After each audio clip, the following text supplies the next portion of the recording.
And now, Imam Mohammed Ashafa, let's look at peace as an important component to national peace and unity and development, because Islam signifies peace. Thank you very much, Jumai. I think the most important thing you've just said it. Islam signifies peace. The concept of peace is an embodiment that is all comprehensive in its nature. And that's why we can see, even across Islamic traditions, the bond that bound us together, even with Jesus Christ, is so unique that you cannot be true Muslims if you don't believe in Jesus. So therefore, the marking of important anniversary, the birth of Christ, the coming of Christ, is a component of every Muslim faith, beliefs, and practices. And he lived with this. So therefore, I'm not only believing in Jesus, and then show extension of solidarity with the Christian nation. And we saw that in Muhammad sallallahu alaihi wasallam, when Roman Empire, which was the center driving force of Christianity then, was in the danger when the Persian attacked that country. Prophet Muhammad from Medina raised up his hand in prayer, in solidarity, praying that God should give the Christian victory over the enemies who have taken them over. And that prayer gave birth to a whole chapter in the Holy Quran called chapter Surah to Rum, chapter Roman. Yeah. And that history shows to us that not only Muslim history, right from time immemorial, there's extension of that dignity. And we saw that extension when Muslims were in difficult situation. The Prophet of Islam looked where can they find political asylum? What you call political asylum today? Where can they have a safe zone? He said, they go to Abyssinia. There is a Christian king in whom is a just leader. He will give you a protection. And the first family of Muslims come to Africa, and they move to Abyssinia, and they met this Christian king. And then the Romans, so the Arabs, Meccan government sent envoy to go and bring them back by whatever means necessary. But when they explained their mission, the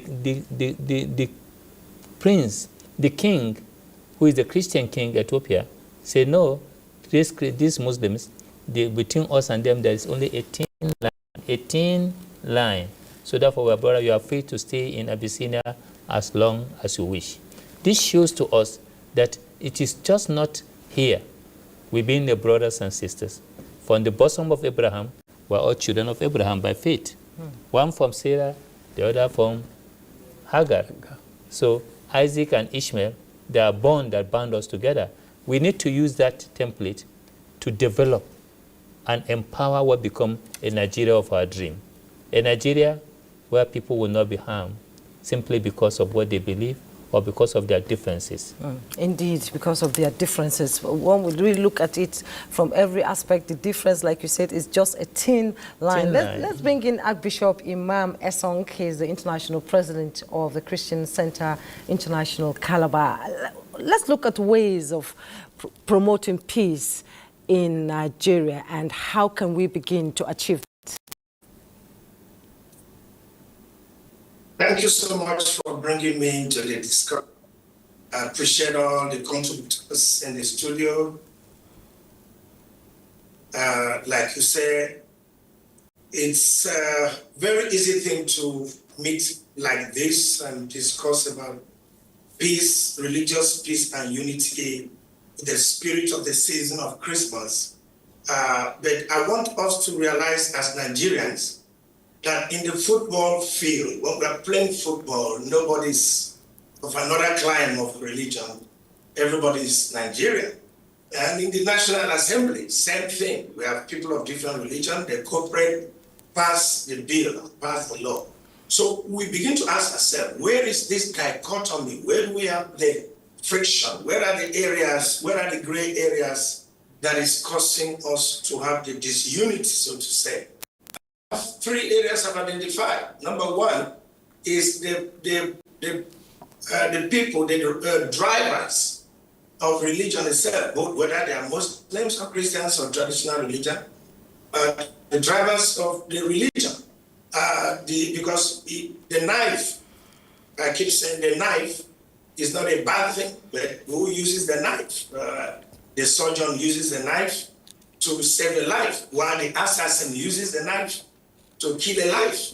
So religion is like the knife. It is the user of the knife that determines the aim of the use of the knife.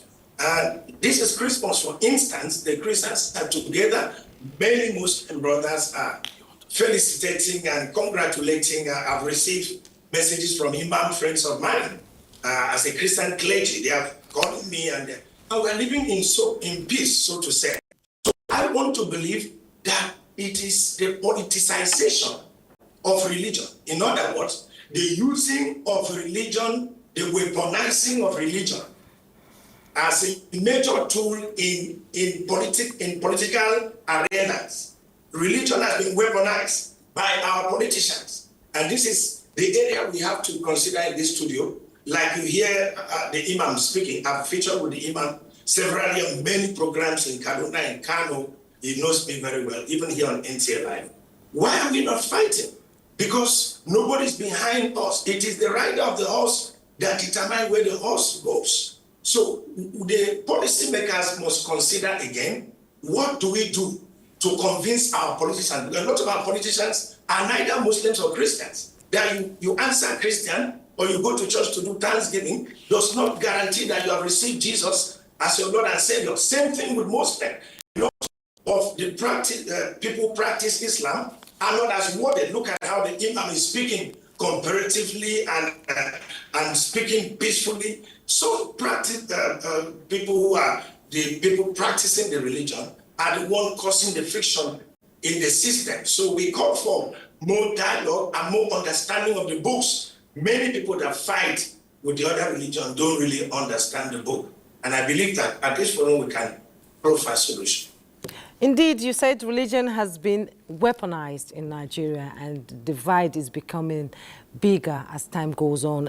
But we all know that this administration is trying to say that we cannot move forward if we don't come together, irrespective of religion, ethnicity, or tribe. As Nigerians, if we come together through dialogue, having conversation, this country can develop. And now this government is coming out with a lot of reforms. And I would like to know how... We're back.